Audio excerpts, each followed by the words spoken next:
Hello everybody, welcome back to the Tall John Fun Shop channel. Yeah. Thanks for coming back.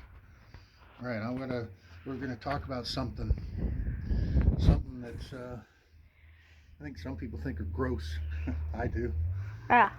Let's talk about parasites. I can't stand a parasite. Parasites are gross. Jacob, you know what a parasite is? Yep.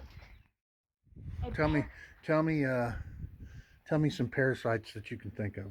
Well, I can think of ticks, fleas, tapeworms. There's a lot of Every parasites. one of them suckers is disgusting. Yes. You know, they're from what I understand, mistletoe is a Yeah. parasite to a tree. Yep. Okay, so what is a parasite then?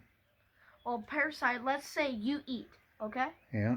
and then all that food that you just ate gets turned into nutrients to fuel your body, right? Yeah. Well, then the parasite likes to feed off of you, so it gets the food from you that you just ate to fuel Okay. your rest of your So body. if you eat steak, the parasite's eating steak. Yeah, the steak's nutrients that you took from it. Okay, so it turns into you, Yes. and then the parasite eats you, Yes. like blood. Yep. Yep, like a tick. Ticks are disgusting. I hate ticks. Okay, me Gross. too. Me too. I hate ticks. Ooh, like to burrow in there. Ah, they're disgusting. I think that kind of creature should have never been invented, as far as I'm concerned. Yes. All right. Well, here's what we're going to talk about. We're not talking about real parasites, though. Yeah. We're talking about parasites that slow down our vehicles. Yep. Okay. Now, every car, whether it's a race car, a grocery getter, or just a faster street car, every single one of them has parasites in it. Yep. Okay, so I'm going to talk about, I guess, kind of two different types of parasites. And one of them has to do with when you build your engine. Yeah. You have to think ahead of time what kind of things you want to get rid of as far as parasites go. Okay, let's do this first of all. Let's take a look. Drag that intake manifold out from underneath the toolbox there. All right, see that thing? That thing is cast iron. And weight is a parasite on our car. That's not eating things, let's say, but our engine produces power, and that power is supposed to be used to make our car go forward. Yeah. So parasites affect our gas mileage and they affect our performance, our acceleration, things like that. So that is a parasite, because if we go over here, we got some aluminum ones down here, and they are way lighter than that. Yeah. So those are some kinds of parasites there. Parasites in this case are heavy. There are parasites as in power robbers, you know. Yeah. Like for instance, let's see if I can get down here. Like this right here.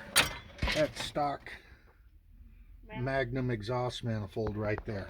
Okay, that's a power robber. Not only is it heavy, but it takes scavenge away from your engine, and scavenge can be used for both economy and performance. Okay, so let's take a look at one here. Okay, what's easier to throw? What can you throw farther and faster, a baseball or a 30-pound chunk of concrete?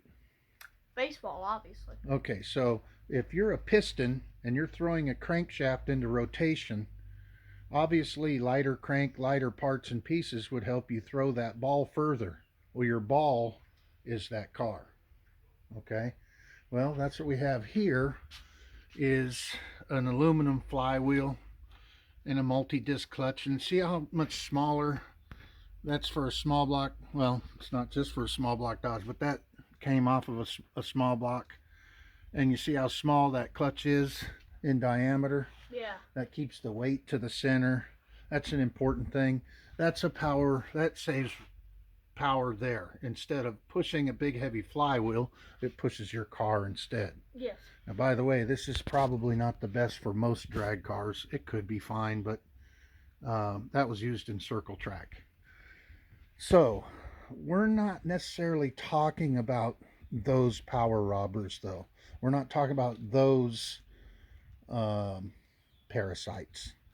All right, let's talk about a different kind of parasite. Okay. All right, let's talk about the parasites that we can get rid of after your engine package is finished. Compression's already figured out, crankshaft's already figured out. We're not going to play those games anymore, okay? We've already got a package all the way down to either our flywheel or our automatic transmission or whatever it is that we're using. What can we get rid of to make our car go quicker, whether it's the quarter mile or, whatever? What can we do? Let's go take a look at a couple things. One of the biggest power wasters on an engine is this, your fan. So obviously you would want to do something different with your fan if you could, because the engine, again, is the package that we're going to use. That's the package. We're not messing around with anything else. That's our package we're planning on using. Well, this has a clutch on it. And clutch fans use the least amount of power. There's probably some that do a little better job, but that helps to save some power.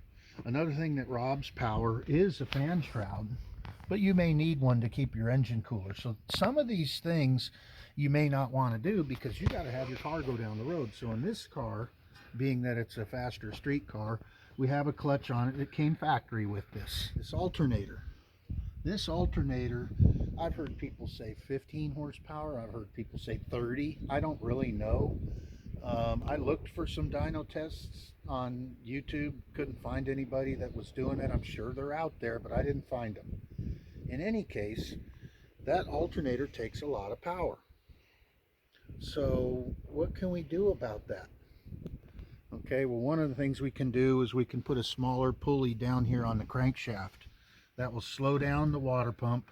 That will slow down our water pump. That will slow down our alternator, and that will slow down our water pump, taking some of the power away.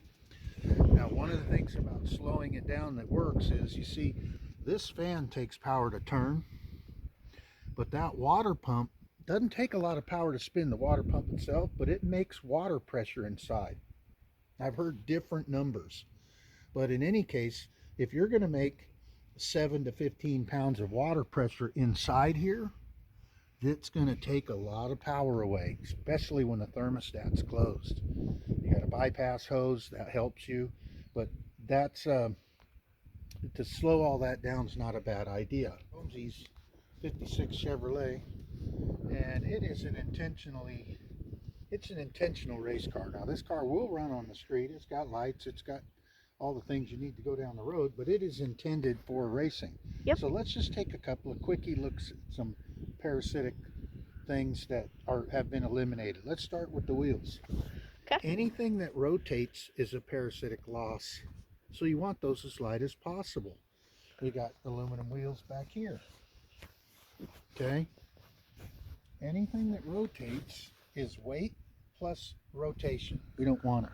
Okay, now look at this aluminum radiator. Now copper's nice, but copper's heavy. Aluminum radiators cool better also. That's race car stuff, right? We also have a fiberglass front end to take the weight out. That weight is a parasitic drain. If you could just have an engine and a frame, your car's going to go faster, but it's got to look pretty in my opinion. Let's go over to the engine here a little bit. Here we've got aluminum parts and pieces, but look, we have an electric water pump and we have an electric fan. Electric water pump, electric fan, not driven off the crankshaft. No power parasitic loss off the crankshaft. Yeah. Okay, now here's something that I don't think a lot of people address, and that is the fact that even though you don't have a parasitic loss off the crankshaft to your water pump and your fan, you still have to power it with electricity, and this alternator has to make that electricity. And I'm telling you now, if this takes 10 horsepower or 5 horsepower to drive, and this takes 5 or 10 horsepower to drive, this is going to make 5 or 10 horsepower more draw just to turn them electrically. But we have a way to fix that. Check this out. See this? Yep. This is a switch that is commonly used for nitrous oxide. And when your throttle gets all the way open like this, it clicks on this little switch and tells it to shoot nitrous into your engine. It's a wide open switch. Well, what we use it for is a different purpose. Check this out. We mount it here, and when the engine is pushed to wide open throttle, I can't get my fingers to turn this thing because they're cold because of global warming. Okay, so now when we nail the throttle, this switch clicks. We are going to use this switch to turn off this alternator. And when it turns off the alternator, it will now use the power from the battery instead of the alternator to run the car down your quarter or your eighth mile that very short time.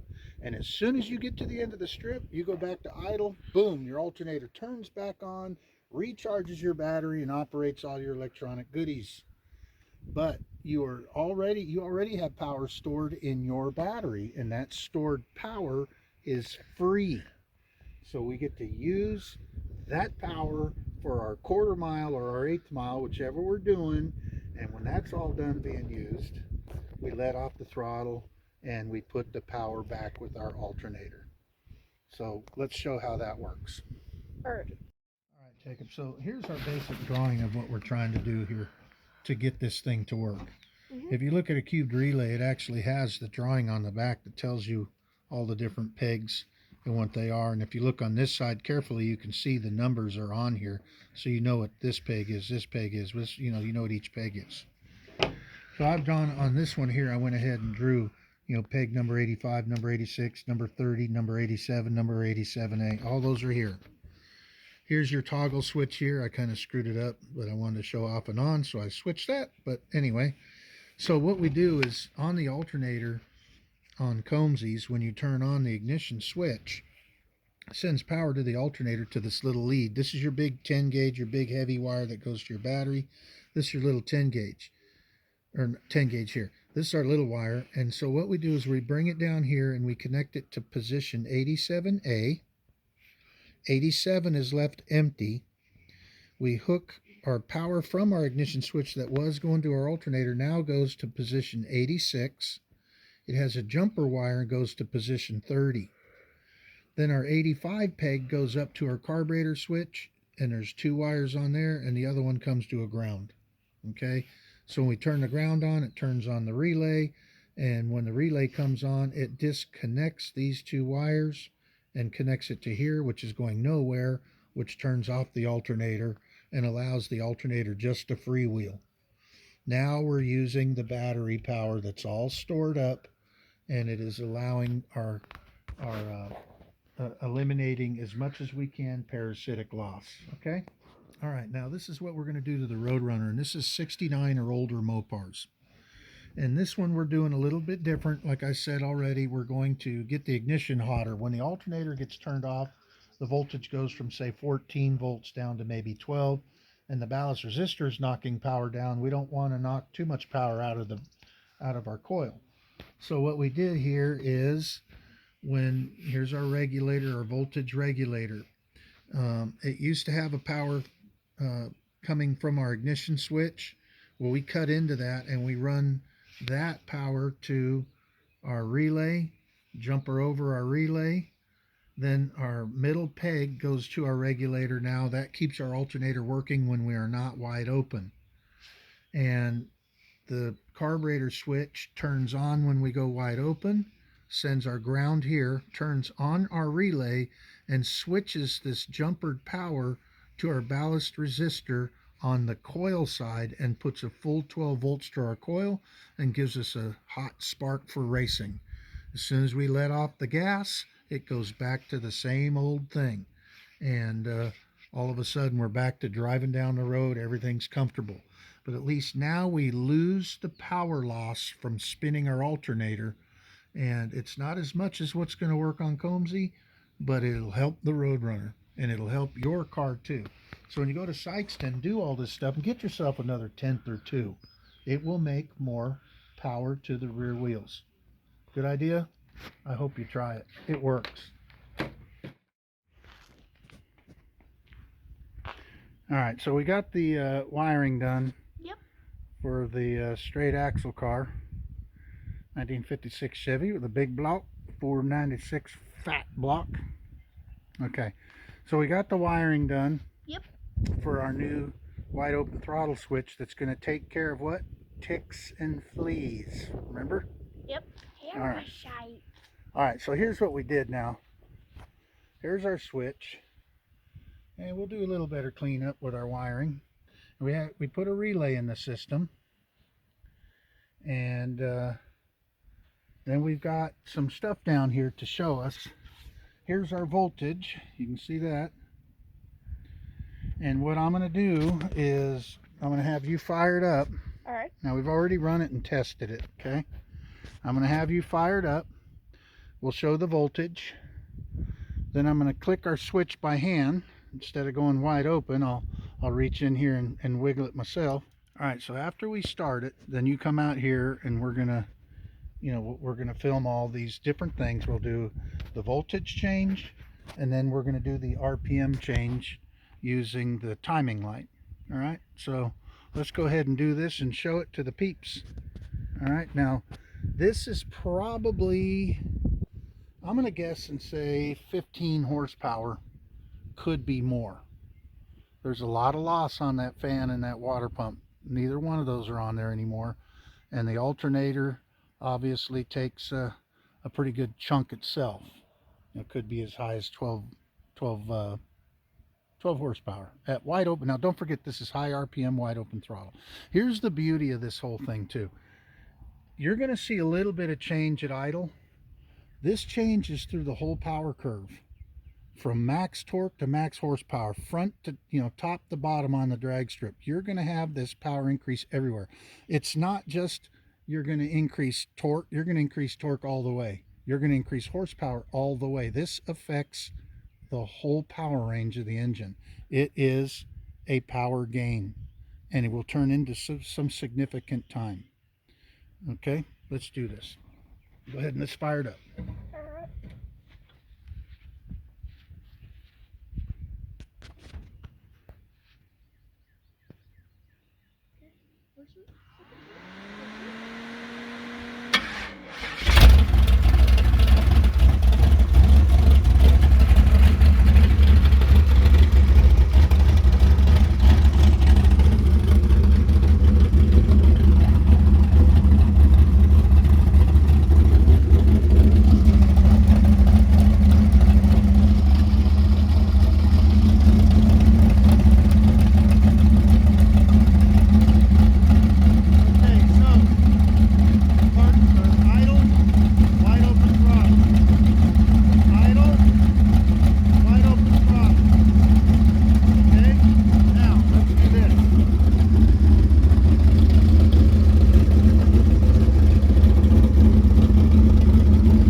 So for the Roadrunner, Yep. We're going to do the same thing, but all we can do here is turn the alternator off. So what we're going to do is, the old alternators, the old 69 and older alternators are a 2-wire type alternator, and it takes this wire, and the wire comes from our regulator here, and it controls how much ground signal is fed to the alternator. And that ground signal makes a magnet inside there, and the stronger that magnet, the more it charges. So the regulator will knock that ground down. What we want to do here is, I have one extra thing we're doing for the Roadrunner. The race car does not have a ballast resistor in it. The ballast resistor on the Roadrunner here, it has a power wire coming in, power wire coming into it here, and that power wire comes out and feeds our electronic ignition when we turn the key on. This wire here comes out and goes to our coil and ends up over here, and this other wire coming up here is the 12-volt wire, so when you're cranking the engine, the coil gets full 12 volts. We don't want it, the voltage lowered from here where the power comes in, coming to here and going to our coil when we have a starter cranking, because it lowers the amount of voltage to our coil. So we have another wire that's attached to our ignition switch that when we turn the key, it gives a full 12 volts to our coil. All right, now what we're going to do is we're going to do the same thing, put a switch on here, use our relay, but our relay is not going to just turn off our alternator. It's also going to feed full 12 volts to our coil. So when we go wide open throttle, we will not be feeding ballast resistor voltage to our coil. We will be feeding a full 12 volts or whatever's available in our battery to our coil, giving us a hot spark. And that extra spark might just give us a little bit extra down the big, especially on the top end. And so Roadrunner will be ready for Sykeston. All right? All right. About a year ago or so, a little bit more than a year ago, coming up on 2 years ago, I had a friend of mine lose his fan belt, and he broke out because the car went 2/10 quicker. That's how much load it was having the fan and all those things attached. So the fan belt flipped off, and he picked up 2/10 and broke out. That's a lot. So get rid of the ticks. Yep. Get rid of those ticks and parasites that live on your engine. Yep, get rid of them. Get rid of them fleas. And thanks for checking us out again. Yep. We'll have something else soon. Come and check it out then too. So Jacob, what do you do when you like a video? Like and subscribe. Fantastic.